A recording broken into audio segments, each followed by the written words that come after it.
بسم اللہ الرحمن الرحیم۔ پیارے دوستو، اگر آپ کو حدیث سننا پسند ہے تو اس چینل کو لائک کر کے سبسکرائب کر لیں اور بیل کے بٹن کو دبا دیں۔ جزاک اللہ خیرا۔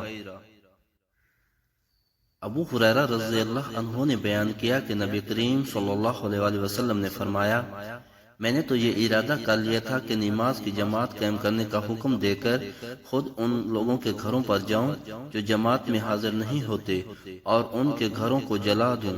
حدیث نمبر 2420، صحیح بخاری۔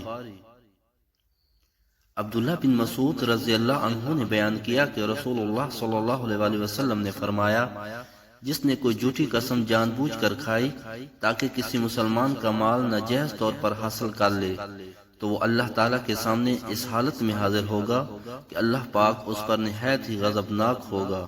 حدیث نمبر 2416، صحیح بخاری۔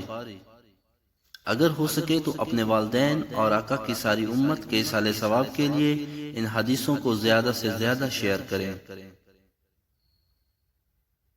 جزاکم اللہ خیرا۔